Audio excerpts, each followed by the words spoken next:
Good afternoon and welcome to Body Slam Your Ears. I am Steve Fall, of course, with my co-host, the Roman Reigns Whisperer, Issa. How are you doing today? I'm doing good. How are you? I am doing super, and thank you for asking. But today, as most days, we have to jump onto Twitter to see the outrage. Yes, the WWE lately, their Twitter account has been the one getting all the bad messages. They send out a tweet about, hey, by the way, this match, like for instance, Roman versus Brock is going to be on night 2. Everyone's like, ooh. Ronda and Charlotte, night 1. Ooh. But today, WWE dropped down another tweet. Becky Lynch versus Bianca Belair will also be on night 1. That means we're going to have both women's championship matches on night 1. Woo! What do you think about that? I question that decision because we're not going to have 2 world title matches. We're only going to have one because it's, champion versus champion. So you would think, I would assume that the second most important, title in their eyes will be the women. Why not split those into the 2 nights then? I'm very confused by this decision, to be honest with you. I really thought that we were going to have the women in 2 different nights. I got a theory. I got a couple theories, but one is they don't know what to put on as the main event for night 1. So when you put out this tweet for both of them, then you're going to get feedback, instant feedback from the hardcore audience that are going to be angry about if you make Becky and Bianca kick off the show versus being the main event. So that's one theory. Right. The other theory, I saw one tweet, just one tweet, and I was very interested by it. Night 1, you have both women's matches. Well, then the winners of those goes to night 2 to unify the championships. Are they going to unify all the championships? So does that mean the brand? This is just a theory. Like, this is just a theory. No. This isn't a horrible theory, but I don't know because I don't know. Maybe it's. You work for a TV network. I keep thinking these shows are on different networks. I just don't see that happening. But maybe they came to an agreement. I don't know, I think when you fire or lay off so many wrestlers that eventually you realize the combo of matches and doing drafts isn't going to really work out for you. So combining everyone, then your combos definitely increase by 50%. Yeah, this is true. This is a good point. You're absolutely right. It's like, well, how would a draft go in the new landscape of things, right? Mm-hmm.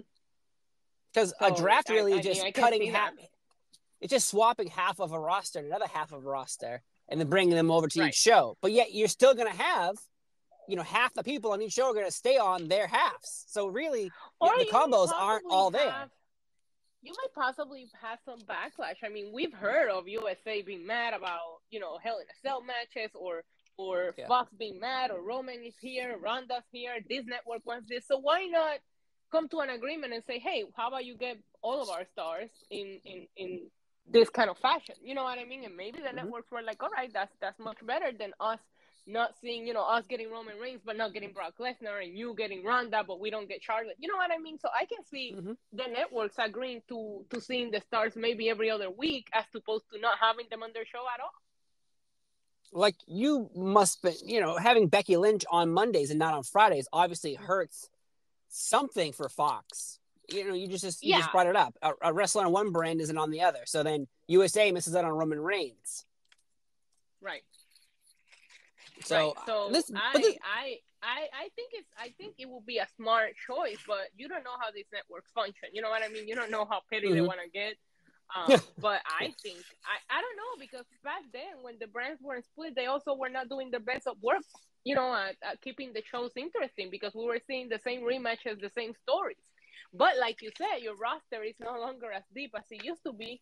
So I have a feeling that we're just gonna do more rematches and more of the same on 2 shows instead of 1. Well, I guess so. But then it's just like how it was when SmackDown first happened back in 1999. You'd have your Raw A storyline lead you into SmackDown, which was sort of your B. For example, if Stone Cold took on Undertaker on Raw, then on SmackDown, it'd be Stone Cold and somebody versus Undertaker and somebody. You know what I mean? So you're getting kind of the storyline, but not the A of it, getting the B version of it, which is still fine. depending on how you like your but wrestling. now Monday Night Raw is still the flagship. However, ratings-wise, it is the B show. Which is crazy to me. I still can't believe that Raw is the B show, technically speaking. If you look at the ratings, SmackDown has just been smashing, to use Roman Reigns' words. Everybody, not just Raw, everybody. Nobody's coming close to SmackDown numbers right now. Which, I don't know if... It's on Fox. I mean, I personally think... Yeah, exactly. It's on Fox A and B. I was just going to say... I can see these ratings dropping because SmackDown is lacking star power outside of Roman Reigns. Huge. I was watching this episode on Friday and I was like, wow, there's just... I personally was like trying to compare it to my experience watching Raw, and I'm like, you know what? You have Edge, you have this Kevin Owens and Seth Rollins thing, now you have Finn Balor and Damian Priest. You know, you have some compelling stories. Monday Night Raw, Becky, Bianca, like, Morgan, Doudrop, Carmella, like, Vega. Yeah, and technically speaking, Brock Lesnar, you know, because he is the Raw champion as of now.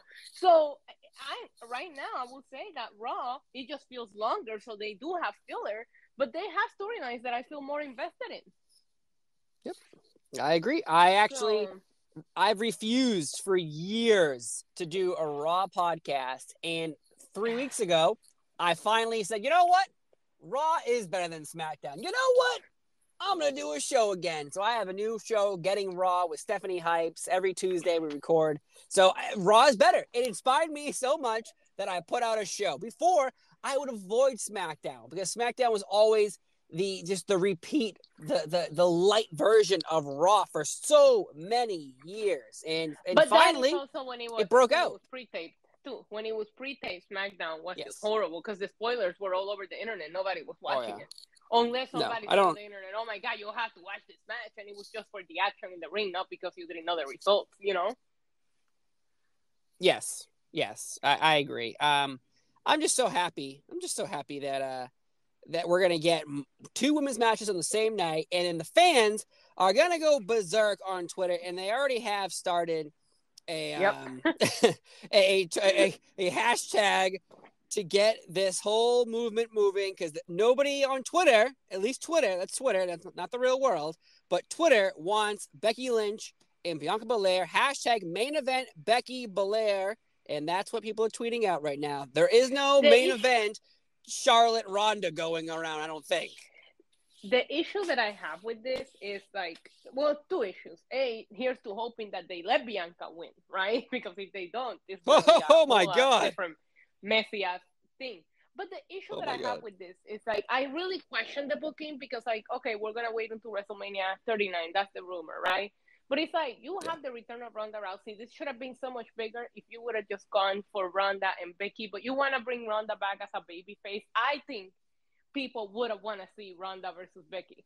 And let Ronda be a heel and let Becky get cheered. Nobody's booing Becky Lynch, you guys. Like, you know, I think you could have easily done something different. I don't know, maybe, and I know I was against it, but maybe let Bianca win the fucking Rumble and go for Charlotte. You know what I mean? And then that way, we kind of like fix this situation instead of having one of your biggest stars, who's Ronda Rousey, who they're probably paying a shit ton of money to, be in a story that nobody cares about. I know. Isn't that so weird? I want to care about, you know, I'm the biggest Ronda. I always been the biggest Ronda Rousey fan. I want to care about what she's doing. This is not it. It's not it. Would I be happy to see her win the SmackDown title at WrestleMania? Yeah, sure. But do I care? No, I don't. Yes. It's very baffling. I don't know if they just believe their own hype and Ronda's a celebrity, so she's gonna be the people everyone wants to see. I don't look at Ronda's face at Royal Rumble. Look at Ronda's face on SmackDown. She could have been if you done the story right. If you would have, and I don't know because, you know, we don't know if Ronda says, no, I'm not going for Becky right away. Maybe she wants to be in better shape, better in-ring shape, you know, before she goes after Becky. I don't know. We don't know if Ronda says, I'm not going. Some people were saying Charlotte was the one pushing for this. We don't know, you know, what led to this booking decision. But ever since WrestleMania 35, when they added Charlotte to it, I didn't care because my women were main eventing, and for me, that was such a huge match. I don't care if people say the match was bad or this or that. What it meant to me, I will never forget it, right? But I always thought that it should have been Becky and Ronda. So that is a story that I wanted to see it through. And it's like, why are we waiting until next year? We don't know what's going to happen. What if we can't really book the match next year? Now we never fucking get it when you could have done it perfectly here. Exactly. Why Remember, would Ronda you know what? come back and not go after Becky? Like, it makes no sense.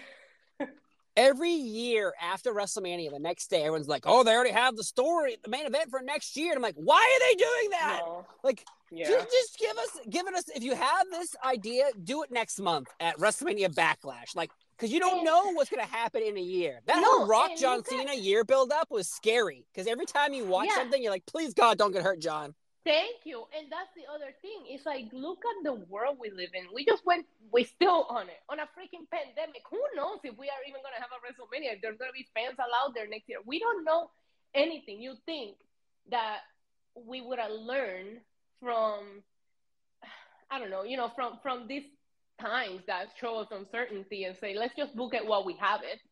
Both of these women got pregnant on you out of the blue. What makes you think it can happen again? I don't know. You know what I mean? Oh shit! Sorry. What you don't know? Like, you never know what's gonna happen, and it scares me because I personally do want to see Ronda versus Becky. Yeah, agreed. And you said you don't know what's going on. We're agreeing a lot today. I know, this is crazy. Who are we? Becky Lynch on the Stone Cold Broken Skull session said it was always planned for her to get pregnant. They were trying to get pregnant. You think she's telling Vince McMahon when she's heading into WrestleMania, hey, by the way, I'm thinking about getting pregnant? No, because then that ruins everything for her. Yeah. Like, that was a great podcast, by the way. Becky and that Stone Cold, one of my favorites. Yeah, they're always good. The one that is the worst is with Dean Ambrose, aka Jon Moxley. That was the pits. The worst. I can't believe how bad it was. And even Steve Austin was getting mad at Jon Moxley. Like, why won't you answer me? He's like, I don't really care. He's like, you're the freaking world champion. Because this is why I love Moxley in AEW. That's who this guy is. He really doesn't give a fuck. I don't know what they were expecting him to do. Like, I don't know what they were expecting of him. They know him long enough to know he wasn't going to go in there and be all open, bubbly, Stone Cold. and share and thoughts. Fuck. Like, Jon Moxley does not give a fuck. Sorry. No, he doesn't. Speaking of that, are you excited about Vince McMahon on the Pat McAfee show on Thursday? I'm watching that shit. Listen, I will watch it. I love him so much. Okay, I love Pat. He's a treasure. He's the those WrestleMania commercials for yelling "stupendous" and every word it meant. But the storyline online that I keep seeing is Pat McAfee versus Vince McMahon at WrestleMania. What? I don't want to see Vince wrestle. I hope he sets up some kind of angle that Vince has somebody wrestle Pat, but I don't want to see Vince wrestle. That just sounds so dangerous. It does. I do not want to see that at all. I don't want to. It's like watching my grandpa. Like, you hang out with your grandpa and you're kind of roughhousing with your grandpa and you roughhouse with your grandpa a little too much and you think, oh, fuck, I think I hurt grandpa. No. That's why I don't want to watch this. I don't rough play with my grandpa, you weirdo. Why don't you beat him up? You don't body slam your grandpa? No, he's my last grandparent alive and he's in Indiana, so I can't freaking, no. Well, you can't even do it. But I used to when I was a little kid. When I was a little kid, do have a heart. Maybe I do have a heart, huh? Maybe like the Tin Man. I body slammed my grandmother once on her bed, and she laughed her ass off. All right, but I don't want to I don't want to see Pat do that to Vince McMahon at WrestleMania, though. So we'll see how that goes. But I did see a story running rampant right now on Twitter, and I even saw you text me about it. Triple H is unlikely to ever wrestle again due to his heart condition. Yeah, ringsidenews.com posted that too. So this is a sad story because we've seen wrestlers disappear from wrestling because of injuries, but this is not a bone injury. This is not a neck injury. This is the internal. No. This is your heart. It's not like I don't think you can just suddenly like let it rest and then get better. Like it doesn't get better. It gets worse. Yeah, and so I don't know if I shared it with you, but I've been dealing with a heart condition that my doctors are trying to figure out for over a year now, right? And it's like super weird because I'm not used to this, but like my heart is always, it beats too fast. right? At all times. Even when I'm just sitting here doing nothing, my heart beats too fast. And it's like when I go to the gym, it gets up to like almost 200. And like my doctor is like, the other day, I'm like, because I started working out again, and I was like, don't worry, my heart. I said, what's the worst thing that could happen? It explodes. And my doctor says yes. And he just had the most serious look in his face. And I'm like, oh, holy fuck. I was like, he's not kidding. So they're like, no stress, no anxiety, no this, no that. Like the restrictions that they put you on when you have a heart condition that, especially that they can't figure out, let alone a man that just went through what sounds to be like a heart attack. It's serious stuff. And I tweeted about it. I said, listen, his health comes first. What's there for Triple H to prove? Even if we don't get a retirement match, which is what everybody wants, he has nothing left to prove. He's one of the greatest to ever done it, and that's what it comes down to. Like, let him go take care. He has 3 little girls at home to take care of. Like, his health comes first. Is it sad? Yes, it's depressing, but you don't mess around with heart conditions. I'm telling you, it is scary stuff. Well, especially because, like you just said, he has nothing to prove. Just because he can go doesn't mean you can go. Doesn't mean you have to. He did everything he needed to do. The Triple H I know came in as a blue blood in '95, became a degenerate, became a cerebral assassin. He became a king. He got married to the boss's daughter. He ran his own 3rd brand. That was successful. He did so much. He's main event WrestleMania, world champion. He's done everything. Yeah. A lot of people think like, well, they need to give the rub to the younger wrestlers. He did that. He created NXT. He let Seth Rollins beat him at a WrestleMania.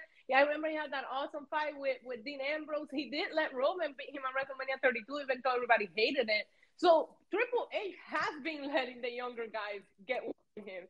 The sad thing is that I believe the last time we saw him was that one match he had in that episode of Raw that was no fans there. Remember when he disappeared and Bray Wyatt showed up? It was against Randy. That's the last time we've seen him. Yeah.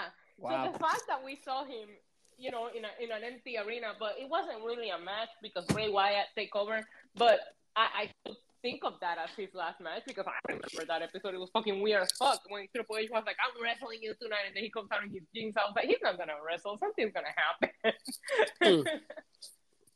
Yeah, that was weird. That was very weird. Triple H to be okay. I'd rather him live a long, healthy life and enjoy his kids, and maybe he can keep doing more behind the desk things. I don't know. Desk jobs are also stressful. If he's on some limitation, he probably can't deal with any stress. Let him sit at home. Let him retire. He's got it made. Well, yeah, and that's the thing too. It's like Triple H. Again, we just brought it up. He has nothing to prove. He doesn't have to be the Undertaker and wrestle until he needs new hips. Like, that's the problem. I think there's like this perception of like, if you can go, stop being a pussy. Like, don't be a baby. Like, he's not being a baby. Right.